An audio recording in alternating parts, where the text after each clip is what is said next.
Lego Star Wars. Heard of it? I sure haven't. I'm pretty sure it's one of the most popular things in the entire world right now. I promise this data is real. And I can prove it because last year alone, thousands of Lego Star Wars inspired creations were uploaded to the internet. So today, I'm gonna be showing you what I think are the top 10 most amazing Lego Star Wars builds of 2022. And it's a wonder I was even able to pull this list together because I had to go through over 50 videos, hundreds of creations, so make sure you hit the like button and you're subscribed or else you're gonna be in huge trouble. In the worst kind of trouble. The worst. Starting off with number 10, the Episode 2 Camino landing platform based on the level select from the Lego Star Wars The Skywalker Saga game.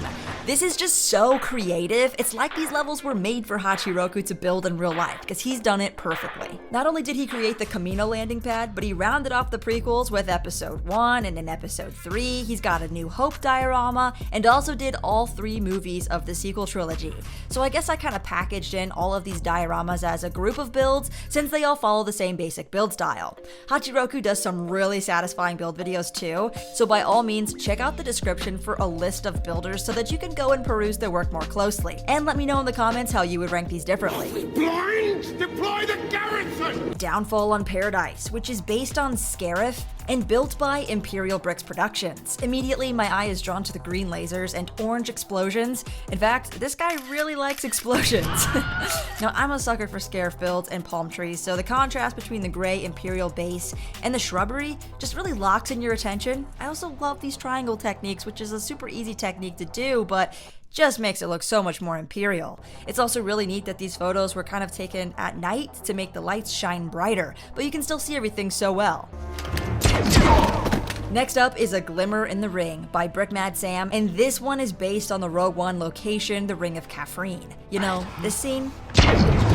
What I love about this build is the story that's playing out, and Sam's really talented with creating stories. So you can see the main character is this undercover senator who's probably not supposed to be there, but due to unfortunate circumstances, she is. I really like the usage of space on this one because it's not the biggest creation ever, but is packed with detail.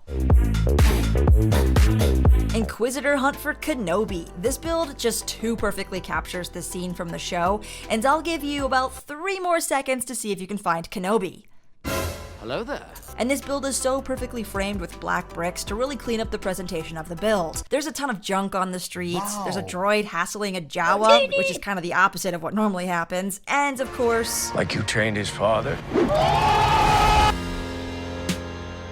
Ogden's Hope Elfrona. Now there's 3 things that I love about this build. First of all, there's a clear story playing out with this Imperial inspection in the mining camp. This dude's getting the pat down, this dude sat down, and this dude is just watching the birds or something because he's totally missing Waldo. Second, I love the flags, lanterns, and pipes that are draped along the alleyway and buildings, giving this build a sense of character. And third, it's framed. It is 165 degrees on this planet. I can't hear in this thing. It's not just Tatooine, it's the Battlefront 2 map,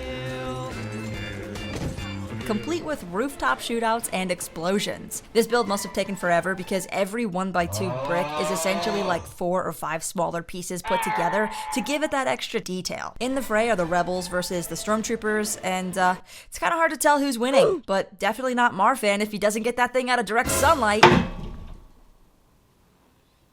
Excuse me.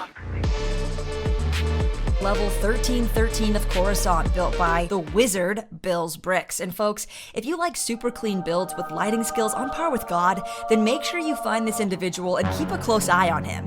Level 1313 is home to the criminal underground of Coruscant, and it's the location that Ahsoka runs off to after being accused of bombing the Jedi Temple. And I would love to see more of this built out, and it seems like he's going to, as this was actually posted pretty recently. Something about this building's shape is just so intriguing. The lit signs and the bartender just makes it feel really alive.